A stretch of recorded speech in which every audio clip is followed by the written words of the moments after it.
I'm Caroline, a 27-year-old housewife. I've been married for 2 years to my husband Lucas, who's the same age as me. We finally moved into a house we started building right after getting married, and life has settled down a bit. Lucas and I met at work. We were fortunate to work at a great company where overtime was rare, so when we first started dating, we had plenty of time for each other. We moved in together pretty quickly and got married after 3 years. Our plan was to have kids once we settled into our new home, so I left my job to focus solely on homemaking. After I quit, I thought life would get easier, but Lucas started working late more frequently. I asked him what was going on, and he said he was dealing with issues at various clients. I noticed that he had been looking more stressed lately. To help him, I made sure everything was ready for him when he got home, even cooking meals he would enjoy. But his attitude started getting worse. He would sometimes shout, "Why are you making the same meals? If you know I'm coming home tired, you should prepare some snacks to go with my drink." I had never seen this side of Lucas, so I apologized and promised to prepare what he wanted next time. I couldn't help but wonder if work was really causing this change in him. When I thought about the company where I used to work, I never thought they would push people this hard to work. As Lucas started working more and more on holidays, I thought maybe I should check with the company about this. However, when I confirmed the facts about overtime with my friend and former colleague Kaylee, she said, "What? There's hardly any overtime. Everyone leaves on time, just like when you, Caroline, were here." Nothing seemed to have changed with Lucas at work either, which left me increasingly confused. However, soon after that, his late nights began to decrease, and gradually the old Lucas came back. So I decided not to dig too deep into it, thinking it might just be stress accumulation. From then on, there were a few nights when he came back late, but I assumed he was probably out drinking to relieve stress, and I decided not to make a big deal out of it, and waited for him to come home as usual. Half a year after all that drama, my dad got sick. The prognosis wasn't good, so I was thinking about having him stay with us since we lived close to my parents' home. I had lost my mom when I was a student, and it had been just me and Dad ever since. He had funded my college education, and I was extremely grateful. I had always felt supported by him and wanted to spend his final days together. I decided to discuss it with Lucas. We had designed our new home to be accessible, anticipating future caregiving needs for our parents, so I naturally assumed Lucas would welcome my dad. But when I brought it up, Lucas blurted out, "What? Why do we have to take in your dad? We don't even have kids yet. And you want to move him in before that? Unacceptable." His harsh words took me by surprise. "But Dad doesn't have much time left," I tried to explain, my voice shaking.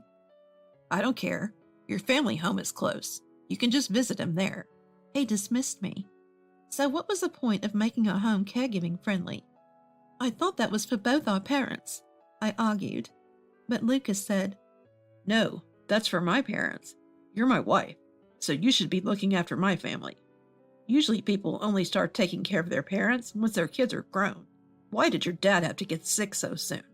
My parents aren't like yours, burdening others." I broke down crying. I'd been holding back tears from the moment we found out about my dad's prognosis, but Lucas's cruel words broke me. "If you're going to cry, I don't care.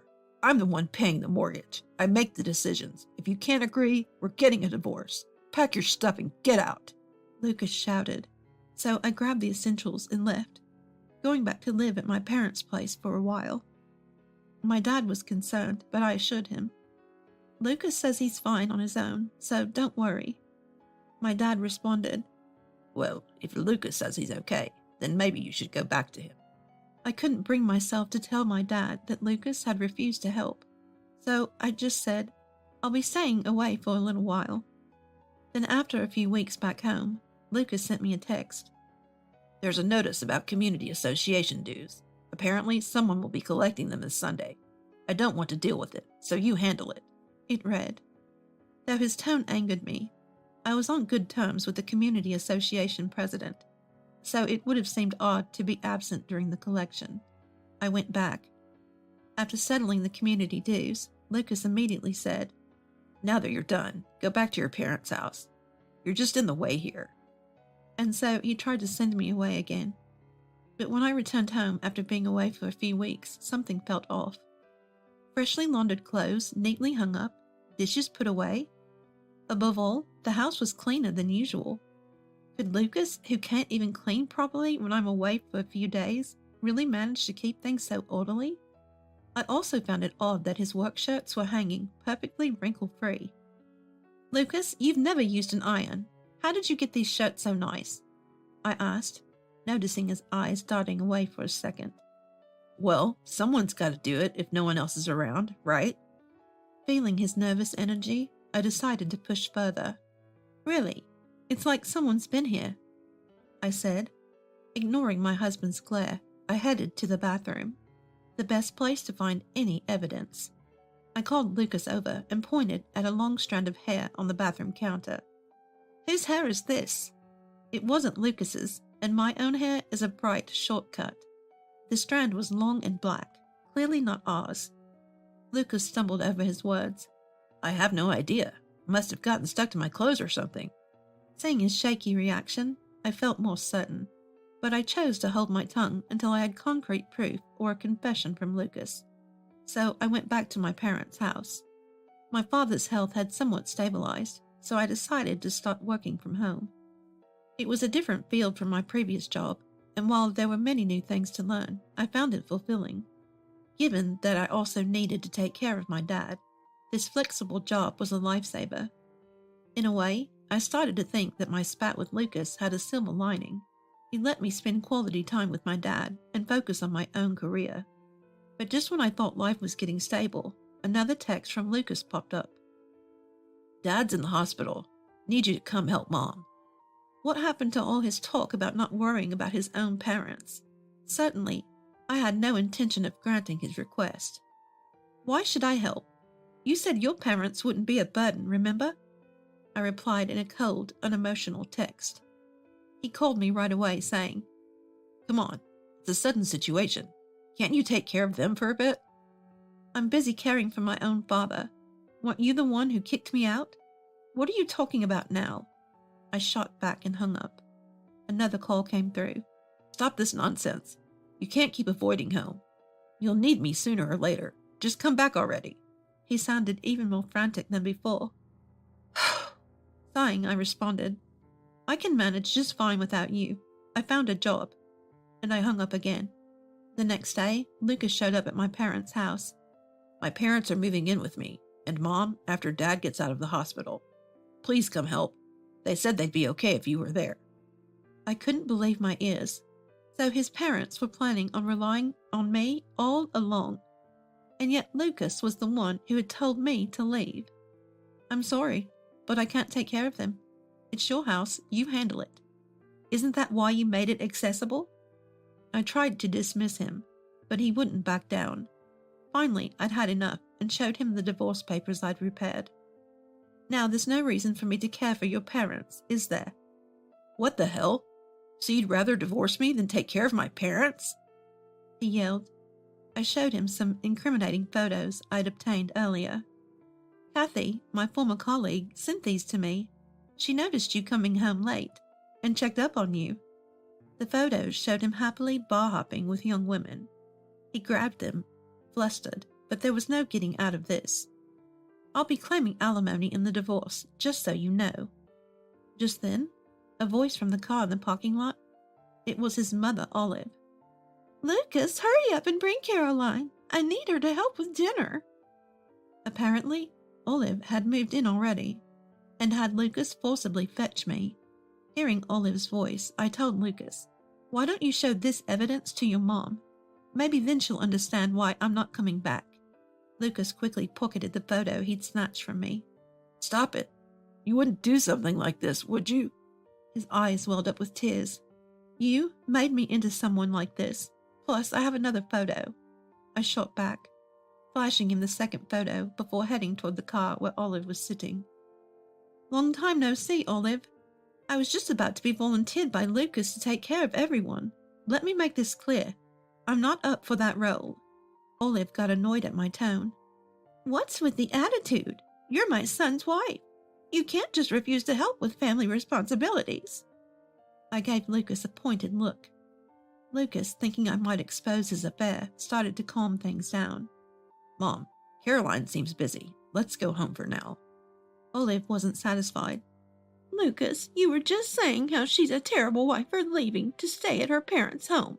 What's gotten into you? Why am I the only bad guy here? Hearing that, I sighed. Lucas, sensing danger, tried to get into the driver's seat. Let's just go home already. But Olive wouldn't back down. Caroline, you need to come too. If you don't help, who will? That won't be possible. I'm planning on filing for divorce, I said, and started to walk back toward the house. Olive got out of the car to stop me. What do you mean? You're being so selfish. The one who's selfish is your son. I'll be submitting these photos as evidence, and will be seeking compensation. I showed her, freezing Olive in her tracks. Lucas hastily snatched the photo from Olive, but the damage was done.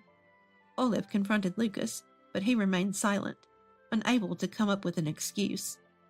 If we're clear, please leave, I said, and walked into my house. Later, Lucas did apologize, but I'm not forgiving him, and am in the process of filing for divorce. Turns out Lucas's brother was supposed to be the one taking care of their parents, but due to his own infidelity, he had divorced his wife and seemingly vanished with his affair partner.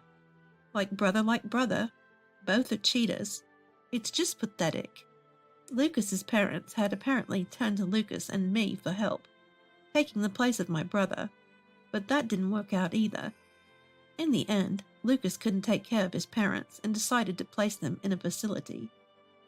It wasn't just because it was tough handling it alone. The woman he was having an affair with said, I'm living here now, so your parents can't move in. So his parents demanded a facility that met their preferences. Lucas did find a place that satisfied them, but the cost for admission and ongoing fees were pretty steep. Just as he was determined to work harder, his company found out about the affair, and he had to quit his job. Now he's frantically searching for another job. By the way, it turns out he has a child with the woman he was having an affair with.